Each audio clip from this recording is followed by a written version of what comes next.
हो, जो बिजनेस करते हो, जो काम करते हो, ये भी एक कर्तव्य है, धर्म है। जीवन में जो भी कार्य करते हैं, जो भी क्रिया करते हैं, उस क्रिया को करने से यदि विश्वक्सेन भगवान कृष्ण की कथा में रुचि उत्पन्न नहीं होती है, तो वह किया गया कार्य श्रम एव ही केवलम, वह मात्र श्रम है। कितनी बड़ी बात। आपने एक दिन में 1 लाख रुपए का माल बेच दिया, लेकिन वह बेचकर यदि कृष्ण कथा में रुचि नहीं हो रही है, तो देखने में लगता है कि 1 लाख रुपए का प्रॉफिट हुआ, लेकिन वह सबसे बड़ा लॉस। वह श्रम है, वह मात्र परिश्रम है। जीवन में वही कार्य हमारा सफल है जिस कार्य से कृष्ण कथा में रुचि उत्पन्न होती है। इसलिए हमारे जीवन में हम जो कर्म करते हैं, उस कर्म का मीटर है, और वह मीटर क्या है? कृष्ण कथा में रुचि कितनी बढ़ रही है, ये मीटर है हमारा। कृष्ण कथा में जितनी रुचि बढ़ रही है, इसका अर्थ यह है कि हमारे कर्म ठीक से हो रहे हैं, और रुचि बढ़ नहीं रही है तो हमारे कर्म ठीक से नहीं हो रहे। तो वक्त तो प्रश्न हो सकता है, हाँ, यदि हम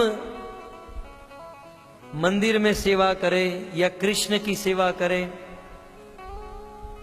और ये सेवा करके भी यदि कृष्ण कथा में रुचि उत्पन्न नहीं हो रही है, तो वह सेवा करना भी श्रम एव ही केवलम, मात्र श्रम है। भले हम मंदिर में सेवा कर रहे हैं, हम भगवान की सेवा कर रहे हैं, लेकिन वो सेवा करके यदि कृष्ण कथा में रुचि उत्पन्न नहीं हो रही है, तब भी वो मात्र श्रम, मात्र परिश्रम है। तो मान लो प्रश्न हो सकता है किसी का कि हम मंदिर में सेवा करते हैं, लेकिन फिर भी कृष्ण कथा में रुचि उत्पन्न नहीं हो रही है।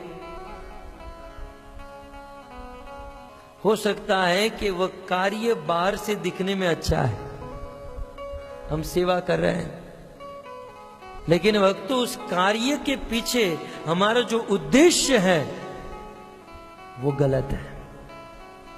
बहुत सुंदर यहां पर कहा गया।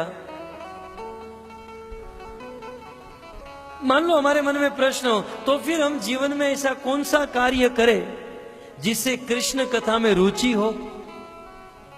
क्योंकि सारे कर्म का, कार्य का सार तो कथा में रुचि है। ऐसा कौन सा कार्य है? भक्तों, जीवन के सारे कार्य कृष्ण कथा में रुचि उत्पन्न करा सकते हैं, लेकिन उस कार्य के पीछे उद्देश्य एकमात्र भगवान कृष्ण की प्रसन्नता होनी चाहिए। जीवन के सारे कार्य कृष्ण कथा में रुचि उत्पन्न करा सकते हैं। श्रवण, कीर्तन, स्मरण, वंदनम, ये तो है,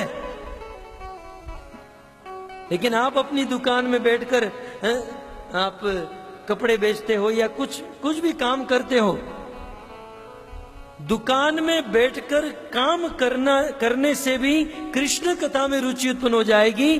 वह काम करने का उद्देश्य यदि भगवान कृष्ण की प्रसन्नता हो जाए। बहुत गूढ़ रहस्य है भक्तों, बहुत। मैंने पहले ही कहा कि आप सब लोग सीनियर श्रोता हो चुके हो।